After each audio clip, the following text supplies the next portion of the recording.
Morning, children. So we had a very long and extended holidays, and it is a time for us to be back with our books, right? So before we start our lesson, we have a small prayer. Let's pray. We should pray to God because He had been very kind throughout this difficult time, and He had given us a lot of things like the nature around us, the natural things in that, the plants, the hills, the mountains, the birds, the animals, the flowers, the fruits, everything that we enjoy on this earth is His. Every morning when we wake up and when we look outside, whatever we see around us is given by God the Great, the Almighty. Okay. So before we start anything, we usually have a habit of offering a prayer, as it is the case in English lessons also. Here in this lesson, we have a small prayer, and we'll start with this prayer, right? Let's pray. I look at the bright sun rays and smile. A new day has begun and I think a while. The lofty mountains and each tiny stone, the big oceans and little dewdrops all shone. Sunshine has flooded every nook and corner of this world. All creatures and even tiny butterflies with wings unfurled. Look at the sky and praise God every eve and morn for peace and beauty that exist here in various forms. I join them and bow my head. For the world belongs to all, as the wise said. We can never praise God enough in our words. Be life smooth going or tough on the traded roads. So now we have prayed and we have thanked Him for all that He has provided for us on this earth. And now we are going to the lesson. So we know there are different kinds of festivals. We have learned about these festivals and all in our younger classes. And religious festivals are there, national festivals are there also. No? So which are the national festivals? One,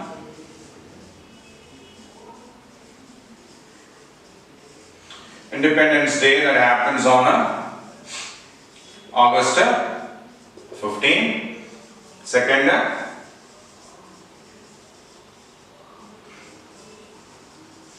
Republic Day, which falls on January 26. So these two are major or the national festivals that we have. Right? So our national festivals are Independence Day, which is on August 15th every year, and Republic Day, which is on 26th of January every year. Now, how do we celebrate these national festivals? Say, for example, Independence Day. We go to our school in the morning, well dressed, and there will be some guests will be there. Okay, there is an assembly, and in assembly there will be a gust. And this gust will hoist the national flag. We will sing our national song, not a national song. Our principal will talk to us, give us a message. The chief guest who has come to attend the program will give us a message. Some teachers also may give us some messages. Then some of the friends, our classmates or schoolmates will perform some programs on national integrity and all. At the end, we will all sing national anthem together, and there will be some sweet distribution, chocolates or sweets or something like that, and we disperse. Isn't it? Right. So, whom do we remember on these occasions? Or when the headmaster or the chief guest or the teachers, when they give us the messages, whom do we remember in that? We remember the freedom fighters. So what do you mean by freedom fighter? A freedom fighter is a person who had actively participated in the freedom movement of India. Okay, India was ruled by the British people for a long time, and we had to suffer a lot. For around 100 plus years, more than 100 years, our people struggled to get ourselves freed from the hands of these British people. Right? A lot of people like Bhagat Singh or Chandrasekhar Azad or Lala Lajpat Rai. So there are a few people to name. There are very few people to name. Even before them we had Rani Lakshmi Bai. Isn't it? So those kinds of people, they gave their life, they sacrificed their life in the fight against the British. Okay? So these people, we know the names of a very few people, but there are thousands of people whose name we do not know. Right? The names of thousands of people who followed. These are just leaders. They led the people ahead. Like Mahatma Gandhi or Jawaharlal Nehru or Sardar Vallabhbhai Patel. They were the people who came after them. It was under the leadership of these people we gained our freedom. Okay, so we remember the great people like whom we said, like Bhagat Singh or Chandrasekhar Azad or Netaji Subhash Chandra Bose, or even Tantiya Topi or Rani Lakshmi Bai, who gave their life, who sacrificed their life for the freedom of our nation. Because we should remember them, we should respect them every time. We should know about them, then only we can start respecting them, because they sacrificed their lives, they gained the freedom for India, and that is why we people are now able to live with this kind of a freedom on India. Right? We people are able to live freely in this country of India because those people, they sacrificed their life for the noble reason of gaining freedom for our country. Okay? So now, we have a girl called Tara.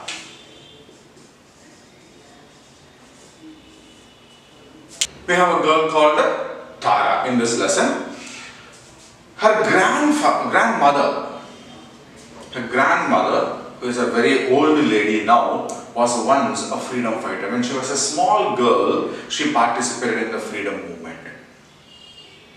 Okay, now she is expressing some of her experiences with her Tara.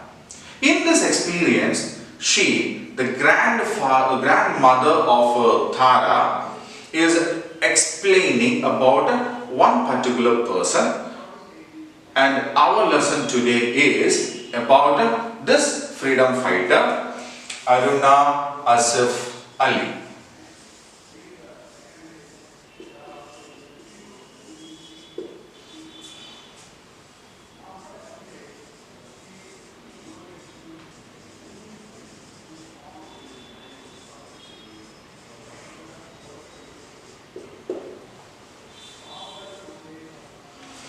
That's our lesson.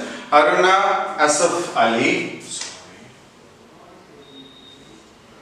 Aruna Asif Ali, the freedom fighter. So what's the lesson that we are going to learn today? It's Aruna Asif Ali, the freedom fighter. So it was, as usual, on August 15th, an Independence Day, and these celebrations like the flag hoisting and the people gathering and the people giving messages, these are given not only in schools, in common centers are there, like junctions are there. So some areas will be there. So for one particular area, there will be one particular place where they do these kinds of things. So in their area where Tara and her grandmother was living, they organized this Independence Day celebration there, and they invited Tara's grandmother as a chief guest. Why Tara's grandmother was invited as a chief guest? Because she was once a participant in the freedom movement. So she was a freedom fighter once, when she was a small girl. Right? So Tara's grandmother, being a freedom fighter once, she was invited to hoist the flag. Hoist means what? Yeah, to raise the flag on a pole is called hoisting. Okay. So her grandmother was called there, invited there as a chief guest. She went there, she hoisted the flag. The people sung the national anthem, Jana Gana Mana Adinayaka Jai He. They saluted the flag, they did everything and gave some message also. Okay? She spoke about the importance of how this younger generation has to take care or respect the elders or the freedom fighters, how they struggled during the time of freedom movement and all, and they distributed the sweets and they came back. Right? Tara and her grandmother, they were going back to the home. At that time, Tara had a doubt. So Tara asked her doubt to her grandmother.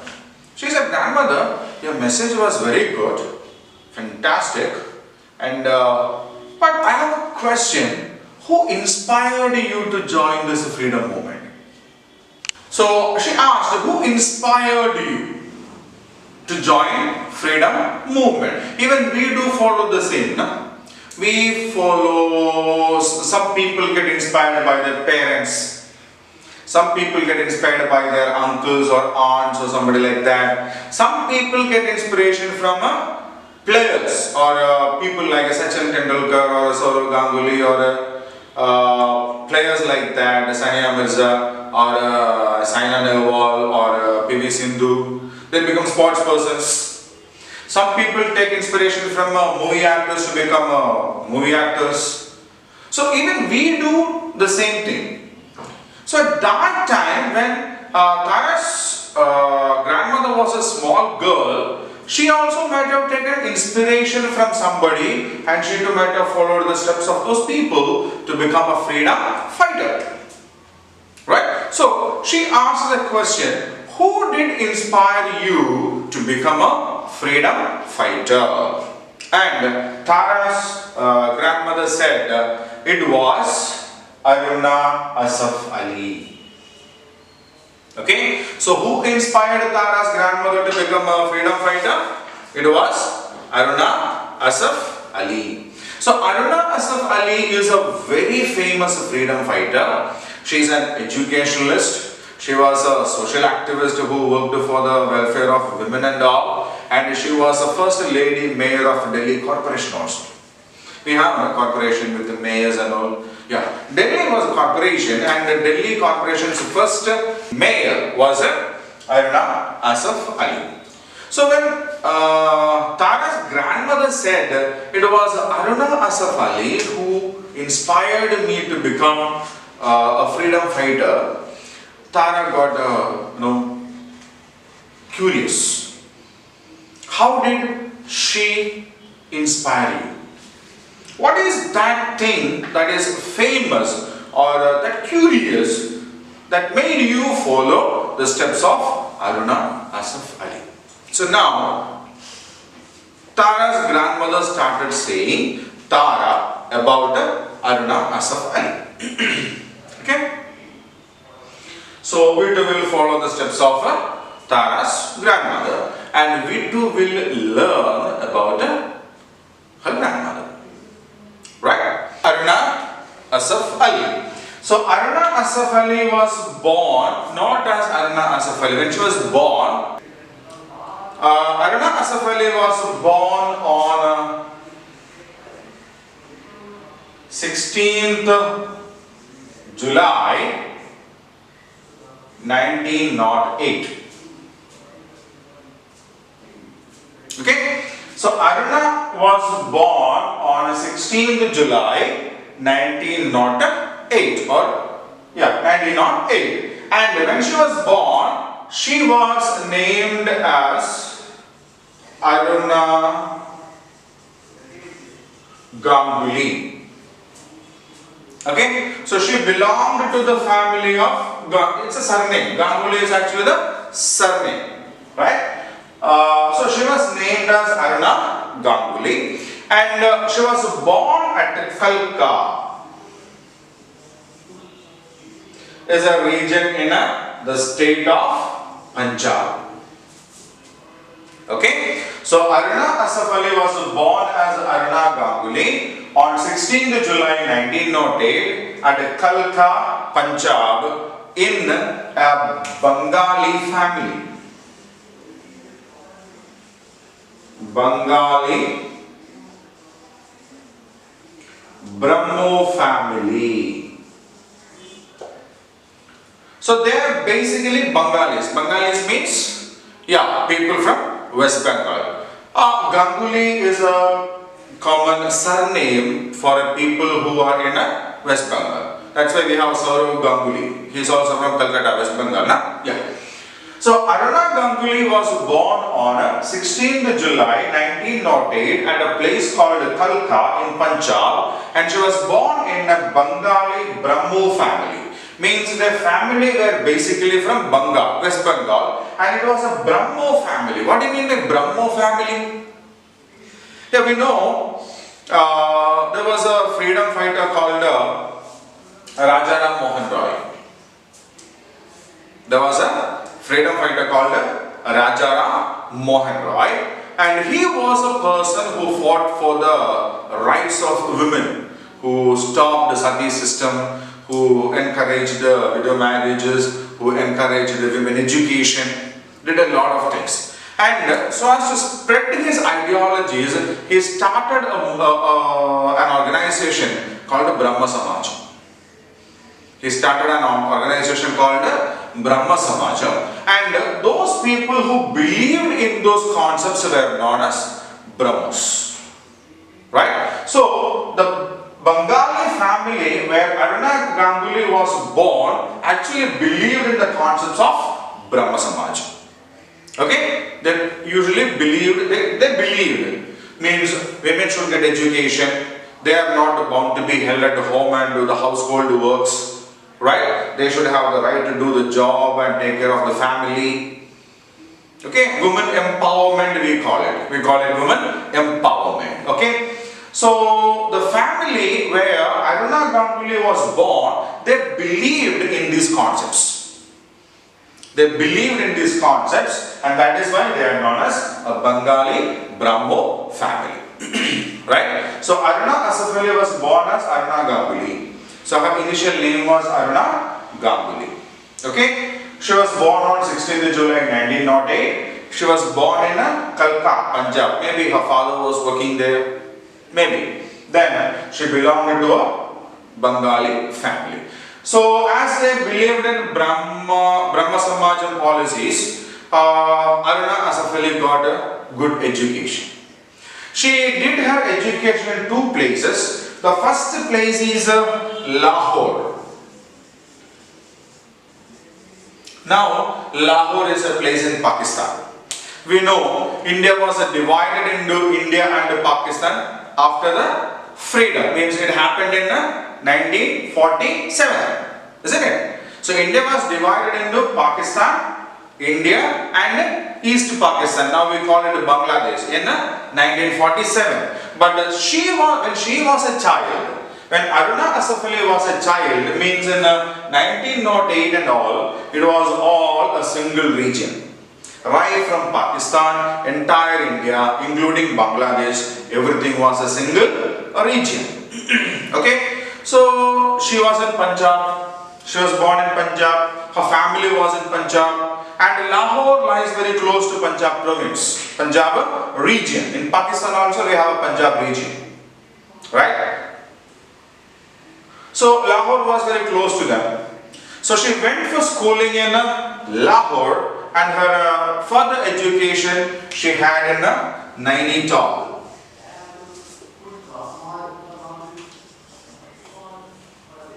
Right? She had in Nainital. So what is Nainital? Yeah, Tal in Hindi means lake. Okay, so in Uttarakhand there is a region called a lake, which is actually given as an offering for a goddess called Naini. So the lake of goddess Naini is what is called as Nainital. It is a place actually. It's a valley. It's a very beautiful place and obviously a most important tourist attraction also. A very important tourist attraction in that region, especially North India. Okay, a lot of people go there as a tourism purpose, and there are good number of schools also, educational institutions also, from long ago itself. So as such, she had her education in Lahore, which is now in Pakistan, and in Nainital, which is in Uttarakhand. Okay, so after completing her education, she started to work as a teacher in a school in West Bengal, Calcutta. Okay, earlier it was called Calcutta, now it is known as Kolkata. Okay, so earlier it was known as Calcutta, like our Culcutta. Now it is known as Kolkata.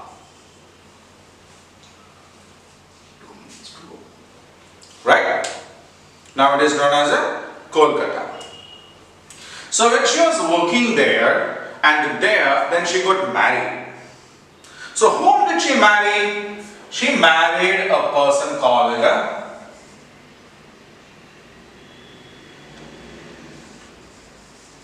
Asaf Ali. She married a person called Asaf Ali, and she married Asaf Ali in 1928. So she was born at 1908 and she got married at 1928, means she was just 20 years old at that time. She was just 20 years old.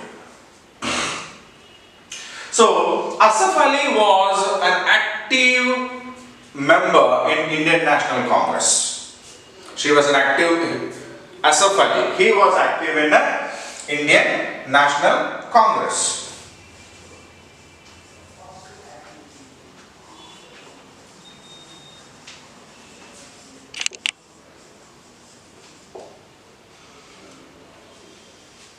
Okay, he was a very active participant of Indian National Congress. Now, what is Indian National Congress? Indian National Congress was an association which was organized for the purpose of getting our freedom. Okay, different kinds of movements were happening in different parts of India, but they were not joined. Some people are fighting here, some people are fighting there, some people are fighting elsewhere. So Indian National Congress was actually formed in 1885. Okay, and the purpose of this organization was nothing else but to bring all the fighters on a common platform. They will have some understanding in among them. Okay, so what is happening in our area, what is happening in your area, how we have to fight against it. So they will discuss, they will organize some programs, and then they will fight against the British. Okay, so Asaf Ali was a prominent figure as far as the Indian freedom movement was concerned, as he participated very actively in the Indian National Congress. It was after the marriage, Aruna Ganguly became Aruna Asaf Ali. Okay, so she added the name of her husband Asaf Ali along with her name, and she became Aruna Asaf Ali. Now, Asaf Ali was an active participant in the National Freedom Movement, and she got inspired by him. She might have got the stories or what is happening around the place in India, what is happening in different parts, how the people are struggling, why these kind of educated people like Aruna or Asaf Ali or some other people, why they have to come forward and lead the movement. Okay, so Asaf Ali used to tell these kinds of things to Aruna, and Aruna also got inspired, and she too joined the Indian National Congress as an active member. Active member means what? Yeah, they do go out and participate in these kinds of movements. So what kind of movements are happening there? A lot of movements are happening. Every day there will be protests will be happening, rallies will be happening on the streets. When the British people are trying to sell something that they bring from their country, we will stop them, and they will be attacked by the British police, because British police won't allow them to do these kinds of things. Right? Sometimes what happens, these people will be arrested, they will be thrashed, they will be killed, but they are not afraid of these kinds of things that they had to face in their life. They are not afraid. They got thrashed today, but by evening they will organize another program, and the next day morning again they will be on the road. Again the police will be coming on horseback, and they will make the horse to kick these people. They use long sticks to thrash the people. They even fire shots at them and kill them.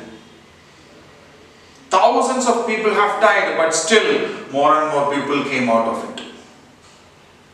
Because they all had only one particular aim, and that was freedom of India. Right? So Aruna Asaf Ali, inspired by her husband Asaf Ali, came forward and joined the Indian National Congress and started working as an active partner. Clear? Now, it was a time when Mahatma Gandhi was leading these movements against the British. You know Mahatma Gandhi, Bapuji. Yeah, he is considered as the father of our nation. He was leading Indian National Congress, and he was actually leading all kinds of movements against the British. So in 1930, he organized Dandi March. Dandi March means what? All the way from Sabarmati to the Dandi coastal area, he walked along with the people, and he brought salt water from the sea and made salt out of it. Okay?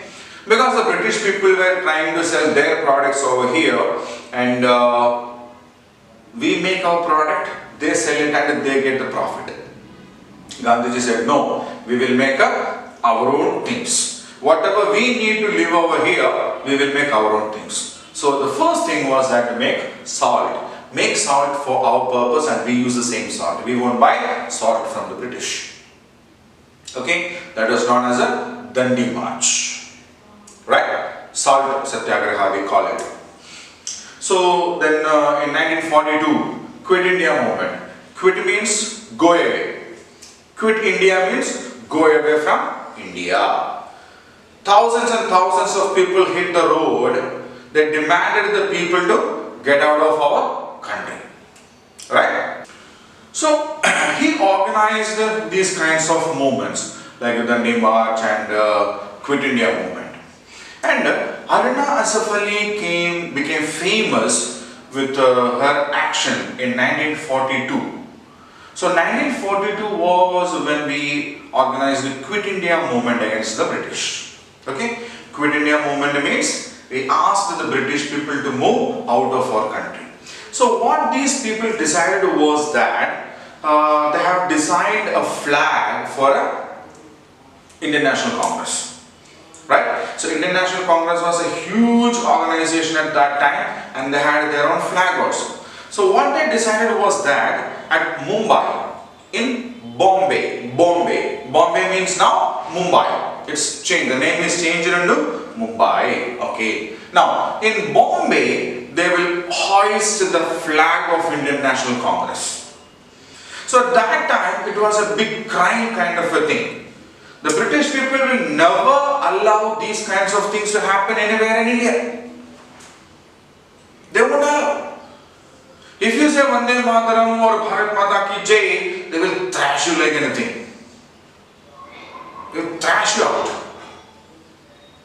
Then, if you hoist our flag, what will happen? What will happen? If they won't kill us, it's a great thing. So the biggest challenge on that particular movement in 1942, the Quit India movement, was who will hoist the flag in Bombay. So Bombay is a big city even at that time. A lot of people will get gathered there. A lot of British police people also will be there, and they will have anything and everything including gun. And it won't be a wonder if they won't shoot you down. If they shoot you down, it's not a wonder. They have done it earlier, no? In 1919, they did the Jallianwala Bagh massacre. Isn't it? So they won't dare to do, they are ready to do anything. They are ready to do anything. So Haruna Asaf Ali came forward to take the challenge of hoisting the flag at Bombay. When in 1942, the Quit India movement happened. In 1942, when the Quit India movement was happening in India, Haruna Asaf Ali hoisted the flag of Indian National Congress at Bombay, and she became a heroine. She became a heroine. Now, she became famous, and even she, just because of this particular thing that she did during that Quit India movement in Bombay, she was called the Grand Old Lady of Independence Movement. Okay? The Grand Old Lady of Independence Movement. So, Haruna Asaf Ali is known as the Grand Old Lady of Independence because she dared to hoist the flag of Indian National Congress in Mumbai or Bombay when the Quit India movement happened. After that, she got actively participating in improving the standards of women. Right? So, to getting them educated, to make the parents convinced that they should send their children, the girl children, to school. They should not be bound out in the house. They should be allowed to do some jobs. They should be allowed to travel. If the husband dies, they should be encouraged to get married again, not to waste a life like that. A lot of things. And for all these kinds of things that she had done during her life, she was acknowledged by the people, the country, or even the worldwide associations many times. Okay? So, what were the major achievements that Haruna Asaf Ali had gained for her selfless activities for the humanity, especially women? The first one was the International Lenin Peace Prize. It was offered to her in 1964. So she was awarded with the International Peace Prize. Peace means peacefulness. Everything quiet, calm, controlling without any calamities and agitations and all. Okay, that is known as a peace. So as to encourage the movements which spread peacefulness without any violence and all, there is an international award which is named after Lenin, who was a leader of Russia. Okay, so the International Lenin Peace Prize was given to her in 1964. Okay. In 1991, she was awarded the Jawaharlal Nehru Prize for International Understanding. Okay, it's another prize which is actually given for the efforts that these people take to spread peacefulness among the countries.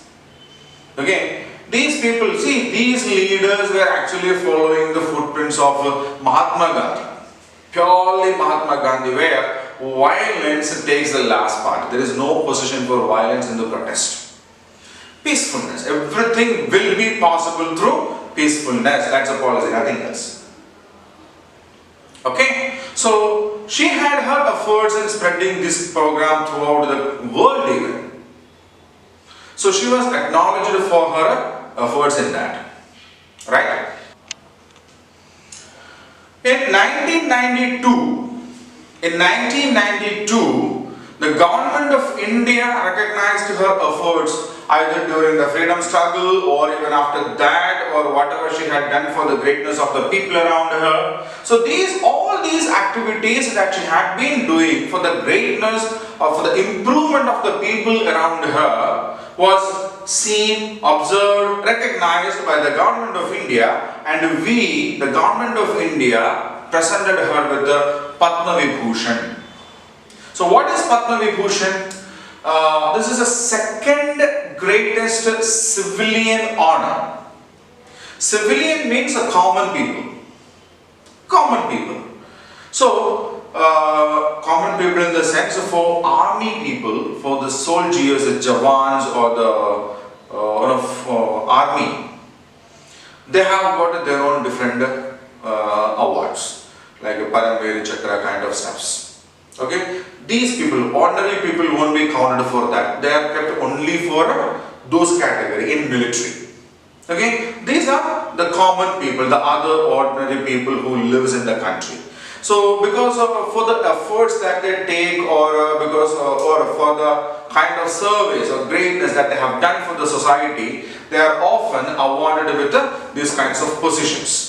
So in 1992, she was awarded with the Padma Vibhushan. The government of India recognized her efforts with the Padma Vibhushan. It's not just that. In 1997, our government recognized her with the Bharat Ratna. Bharat Ratna. Ratna means, diamond, a very precious gemstone. So such kind of a gemstone for the entire nation. Bharat Ratna, the highest civilian honor. Okay, a recognition that a common man, non-military people living in India can achieve is a Bharat Ratna. Below that is a Padma Vibhushan. Below that is a Padma Vibhushan.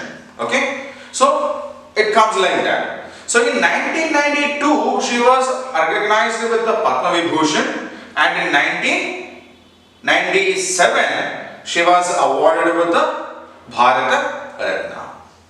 Okay, so all these years since she joined the Indian National Congress, say something around 1930, she had been engaged with a lot of activities for the empowerment of women, improving the standards of women and all.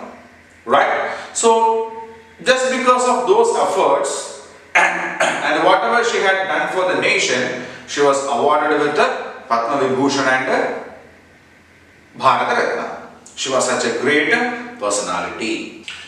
So, India got freedom, she continued with her activities, and meanwhile somewhere she felt the communist ideologies are better than the policies of Indian National Congress. Because Indian National Congress was basically formed for the purpose of organizing the people so that we can have an organized movement against the British. Just that much. Okay, after getting freedom it became more political in nature. So she was not much interested in that, and she thought it's better to follow some other ideologies. So she got separated from Indian National Congress, and she followed the communist policies. Okay. Communist party means what? It is a party which originated in Russia, when the people there moved against the rulers there. Okay, they believe in a kind of equality for all people in the nation. Right? So she followed that ideology for a while. She followed the Communist Party for a while, but she came back to Congress in 1965. She came back to Congress in 1965. Then she became the mayor of a Delhi corporation, and she became the first lady mayor for the Delhi corporation. And she became the first lady mayor for the Delhi corporation. Okay? And this great life came to an end. A lot of incidents, a lot of experience, a lot of efforts, who has changed the life of thousands of ladies in India or even abroad. The full stop for this life happened in 1996. In 1996, she breathed her last, or she died in the year 1996. Okay, so Tara's grandmother said all these stories about Aruna Asaf Ali to her granddaughter Tara. And as they were walking, Tara suddenly remembered something. Tara was excited. Tara said, Grandma, last time when we went to watch a movie, we heard somebody saying we have crossed Aruna Asaf Ali Marg. Marg means road. Okay, so one particular road in Delhi region is actually named after Aruna Asaf Ali. We often name in the name of Mahatma Gandhi or Nehru Street, we call it, isn't it? So in respect or in reverence towards those people, we name some regions or some roads or some areas after these people. Okay, so in the same way, when Tara along with her parents went to watch a movie, they crossed to this region called Aruna Asaf Ali Marg. So she said, yeah, I remember. I remember. So we all people remember Aruna Asaf Ali because of the efforts that she had taken towards empowering women and improving the standards of women all over India, even abroad.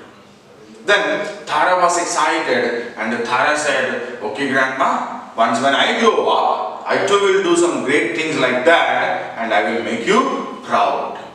You will be proud to say that that girl, Tara, who did these kinds of things is my granddaughter. I will make you proud to tell that Tara is my granddaughter.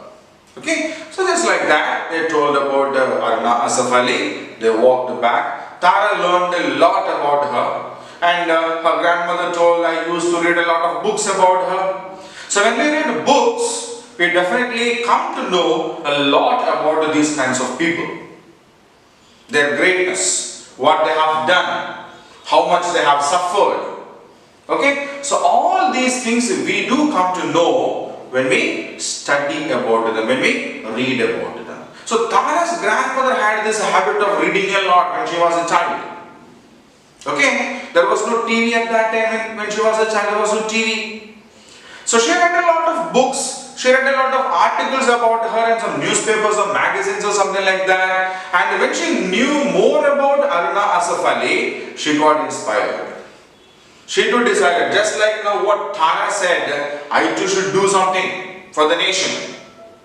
Okay, and that was the reason she joined the freedom movement, and that is how she became a freedom fighter. Okay, so this is the lesson part. And now we will go for the exercise part, right?